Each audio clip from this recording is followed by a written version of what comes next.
विशाल पाटील अपक्ष निवडून आले, तुमचे कार्यकर्ते नेते अपक्ष निवडून आले, तुमचा काही संपर्क झाला का त्यांच्याशी? ते इंडिया आघाडीत आहे की कुठे जाणार? त्यांनी काल जाहीर केलं की मी राहुल गांधींच्याच नेतृत्वामध्ये मी काम करेल आणि इंडिया आघाडीमध्ये मी राहील. मराठवाड्याचा विचार केलात, अशोक चव्हाण सारखे नेते तुम्हाला सोडून भाजपात गेले, परंतु या निकालात त्यांचा काही परिणाम फारसा दिसून आलेला नाही. त्याचा नेत्यांचा काही प्रश्न असते, नेता आखरी जनता बनवता. मी सुरुवातीपासून सांगत होतो की आता आम्ही एवढे लोकांना खासदार महाराष्ट्रात बनवलेले आहे. समजा आता नितीन गडकरी इथं आहेत तर त्यांना लोकांनी निवडून दिलं म्हणून नेते. लोकांनीच समजा नेता स्वतःला स्वयंपूर्ण समजत असेल आणि मी म्हणजे जनता, जसं ग्रहित घेऊन चालणारी जशी नरेंद्र मोदीची भूमिका होती, त्या भूमिकेमध्ये काही नेते वागतात. त्याच्यामध्ये अशोक चव्हाणही होते. आखरी नांदेड जिल्हा हा काँग्रेसचा जिल्हा होता, राहणार आणि भविष्यातही राहणार. त्याचे निकाल आपण काल पाहिलेत.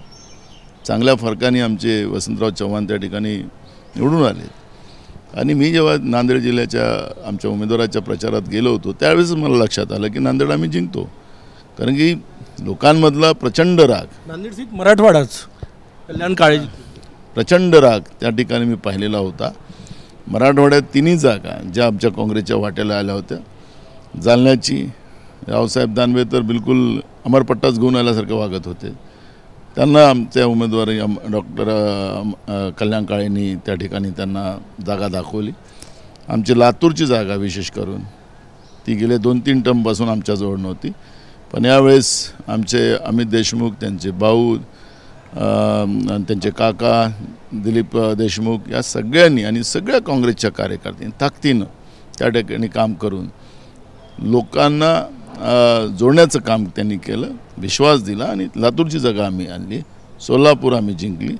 अशा पद्धतीचं महाराष्ट्रामध्ये ज्या जागा आल्यात, नंदुरबार, धुळे या भाजपच्या ताब्यात असलेल्या जागा काँग्रेसने जिंकल्यात.